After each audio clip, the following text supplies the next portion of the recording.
Well, it's finally happened. I finally completed Zombie Army Trilogy. Now, this game I've been playing for the past 2 years. 2017 I started playing this. I remember this because I just saw a memory through Facebook of me shooting a zombie ball sack with the X-ray vision. It was pretty cool. Like, that kind of surprised me. It took me 2 years to finish this game. It's not because the game was bad. The game was really good.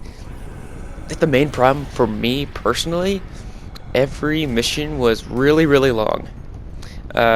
Depending on how much time you died, the game could have lasted maybe 1 hour, 1.5 hours, up to 2 hours. So it was very lengthy, but it was a lot of fun, definitely. But after the missions, my body focus kind of drained, and I went to a different game, or I stopped playing for a little bit. And I also had to juggle between school, work, and new games coming out, so that's probably why I didn't, it took me so long to finish the game.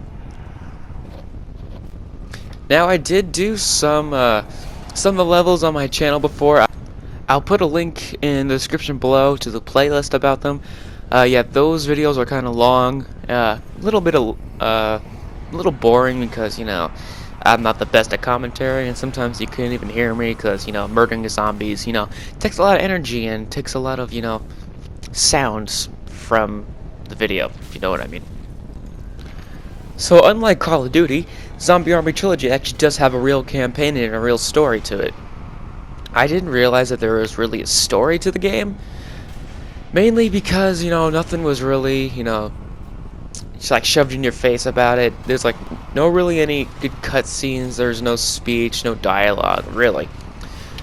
But you found most of the details, and when you arrived at the safe houses during each level, throughout the level, there would be like maybe 2-3 safe houses where you can replenish your energy, your ammo, your lethal and tactical weapons, and there would be a voice talking through the radio that'd be describing what's going on, what's happening. And also, before the mission even starts, they have a little bit of a briefing about what you're doing.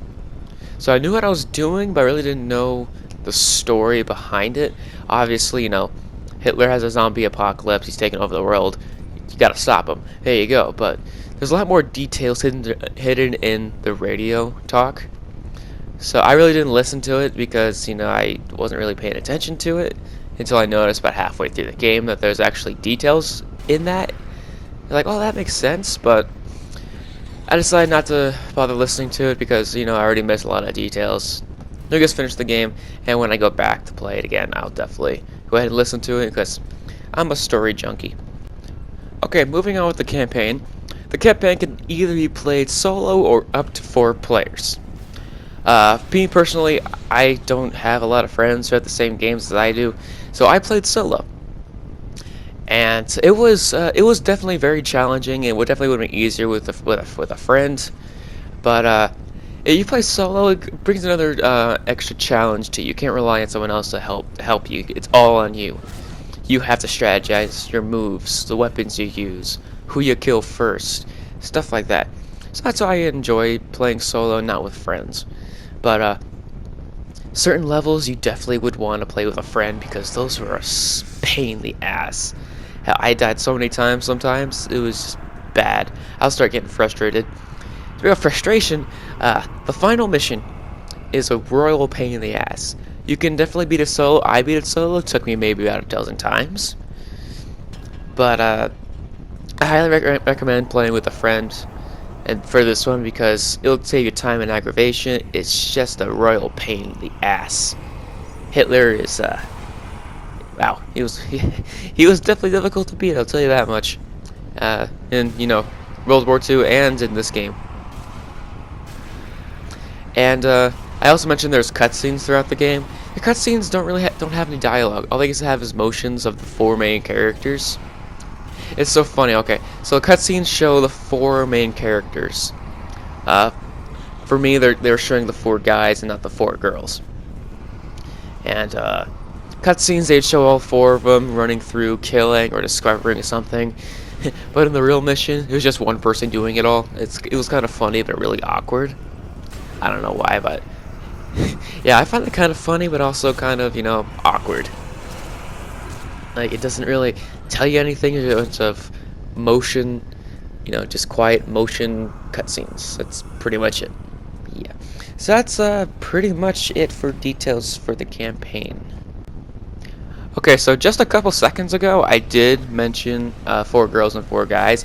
Yes, there's four. God damn it. Okay, there are 8 different characters you can play as. 4 guys, 4 girls. Uh, they all have their different personalities. Like if you click on their character before you move on with the mission, the guy will give you a briefing on what their history was or what they're like, stuff like that, which is really cool. But then once you start playing as them, they kind of all act the same. Like one doesn't really have that big of an advantage over another. So I recommend playing all of them. Try them out. Why not? There's a trophy for it.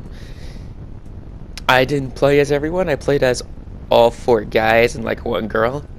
Yeah, call me sexist if you want. I don't fucking care.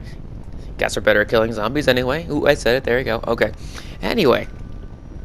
Okay, now that you chose your character, you can choose a wide variety of old school World War II weapons. You got, what do we got here? We got the M1 carbine, we got the Springfield, the British Lee Enfield, you got the SVT, you got the Kar 98K, and a couple more. German and Japanese rifles. And some secondary weapons included the MP40, the STG, a 12-gauge shotgun, Thompson, and I think one more, but I don't know how to pronounce it, so I'm not going to say it, but it was a really good weapon. And sidearms, I can't really think of them off the top of my head, but the only one you really want to focus on is the Weebly. Weebly is by far the best gun in the game, in my opinion.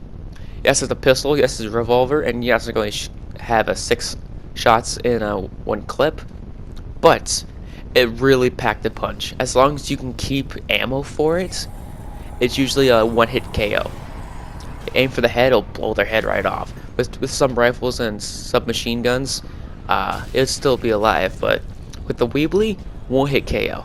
I absolutely love that revolver. Sorry, revolver, not rifle. Let's speak about the weapons. My personal typical loadout included the Lee Enfield. I think the Lee Enfield was probably the best gun all around. Had really good power, had decent fire rates, and all around good handling. Now other guns have either better handling, better damage, or better speed, while they have, less fire rate, stuff like that. They all have their pluses and minuses. It's a tongue twister. Shit. Okay. And also with lethal and tactical weapons, you have your grenades, trip mines, landmines, and dynamites. Not a lot to choose from, but they all work pretty well. So all in all, this game is really, really good. I highly recommend it. If you're looking for a Nazi zombie game that isn't Call of Duty, this one's definitely for you. It's very action-packed, has a lot of variety of zombies, unlike, Call of Duty. It has the typical ones. You got armored ones, you got armored skeletons, you got ginormous Sasquatch-sized zombies with armor on it that are a pain in the ass. You got one that's wielding a minigun. That's a royal pain in the ass to kill. You got one that summons other zombies. You got ones that have chainsaws that are terrifying. So yeah, it's very fun. You never know what's around the corner. You never know what you're going to encounter. So I like that about this game, and you really have to strategize your moves too, if I haven't said that enough already. Yeah, if you're looking for a really good zombie game, you definitely get this one. I know it came out in 2015. It's 4 years old. But the graphics still hold up. It's kind of a in-between of a shell-shaded and, type, I guess, modern graphic system. But yeah, I highly recommend it. And if you made it this far into the video, please do leave a like, comments, and subscribe if you haven't yet. And if you do want me to do more Zombie Army Trilogy videos when I can, just let me know. I don't have a lot of time anymore to play video games, but if anyone wants me to post any more, just let me know and I'll do so. I plan on playing through the campaign again on the hardest difficulty and with all the characters and try to use all the weapons. So yeah, that should be fun. Alright, well, thank you again for watching, and I'll see you guys in the next video.